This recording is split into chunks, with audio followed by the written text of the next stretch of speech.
Salut à tous et bienvenue sur notre chaîne Trop compliqué pour toi. Aujourd'hui, on s'attaque au boss final des cours d'économie, le calcul du PIB en prix réel ou en prix nominal. Mais avant de commencer, sachez que nous sommes une toute petite chaîne et qu'un pouce ou un like ou un abonnement à notre chaîne vous coûte rien mais nous apporte énormément. Et attachez vos ceintures parce qu'à la fin de cette vidéo, vous saurez résoudre j'ai bien dit tous les exercices qu'on peut vous donner sur ce genre de problématique. Alors le PIB en prix réel, c'est quoi ce truc?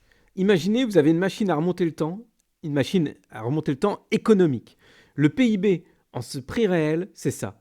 Il vous permet de comparer la production d'un pays d'une année à l'autre sans se faire avoir par l'inflation. Alors pourquoi c'est important? Eh bien sans ça, on pourrait croire qu'un pays s'enrichit, alors qu'en réalité c'est juste les prix qui augmentent. Mais imaginez, c'est comme si vous pensiez être plus riche, parce que la prime que vous donne votre employeur est passée de 5 euros à 10 euros. Alors que dans le même temps, le prix de votre kebab préféré est passé de 5 euros à 10 euros lui aussi. Dans les faits, vous ne pouvez toujours acheter qu'un unique kebab, tout en souffrant de la même douleur intestinale.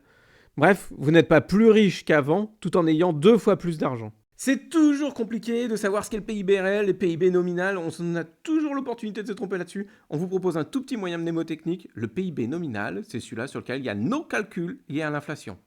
Mais avant de commencer les différents exercices, on va imaginer qu'on est en 2100, dans le futur, dans un monde merveilleux qui s'appelle Kebabland, dans lequel on paye avec une monnaie qui s'appelle le Zlortek. Mais non, espèce d'intelligence artificielle qui n'en a pas. Le Zlortek, ça sert pas à manger. Va donc acheter des kebabs avec tes amis robots.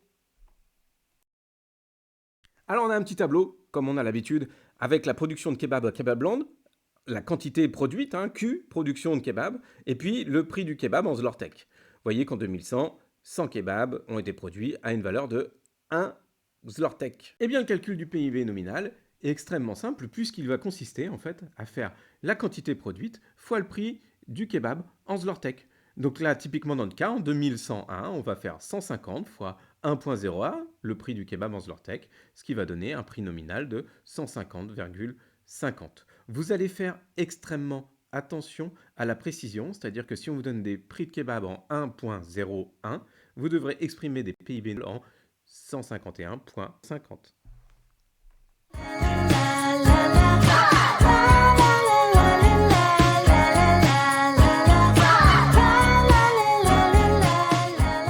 Et maintenant qu'on a travaillé sur le PIB nominal et que c'était trop facile, on va attaquer les 3 exercices qu'on peut vous demander en PIB réel. L'exercice 1, l'exercice de calcul le plus simple. Le concept est assez simple, on va vous demander de travailler par rapport à une année de référence. Là, on va travailler sur le PIB réel en 2101 en travaillant sur l'année de référence qui sera l'année 2100. Et dans ces cas-là, en fait, le calcul du PIB réel, ça va être 150 fois 1.00 égale à 150,00. Expliqué autrement, si je veux le PIB réel de 2104 par rapport à l'année de référence 2100, je fais la quantité de kebab produit en 2104, c'est-à-dire 180, que je vais venir multiplier par le prix du kebab en 2100, 1.00, ce qui va me donner 181,00. Hey, si ça va trop vite, tu peux toujours mettre YouTube en pause. Allez, on y retourne. Exercice 2, le calcul avec indice. Mais qu'est-ce que c'est un indice? Un indice, c'est ce qui permet de mesurer l'évolution d'une valeur d'une variable sur une période donnée. En fait, ça part d'une valeur de départ, une valeur qu'on va appeler de base et une valeur d'arrivée. Le principe, là, si vous voyez, année par année, vous avez vos indices qui correspondent finalement à un montant de prix d'une certaine manière. On va pouvoir ainsi calculer le fait que la valeur du PIB réel, par exemple en 2100, c'est 150, divisé par l'indice de l'année, c'est-à-dire 101, que je vais remultiplier par l'indice courant de l'année de référence, l'année de base, 2100, ce qui me fait un indice de 100, et donc le calcul revient à faire 150 divisé par 101 fois 100, c'est-à-dire 148,51. De la même manière, si je fais l'indice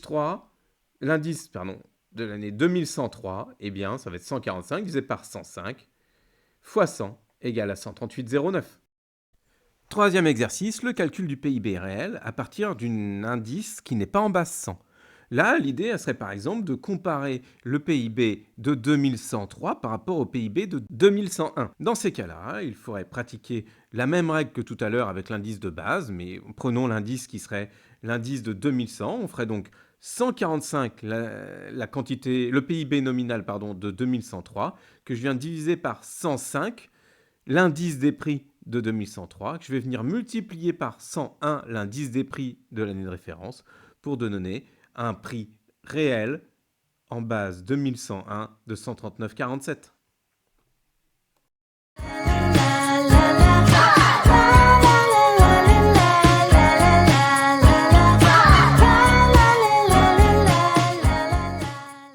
Bon, vous l'avez compris, c'est un petit peu chaud, mais si on se pose bien et qu'on regarde la vidéo plusieurs fois, ou vous mettez en pause et que vous regardez de manière régulière, bien concentrée, vous allez trouver toutes les solutions. Et en tout cas, vous avez les 3 types d'exercices qu'on peut vous demander.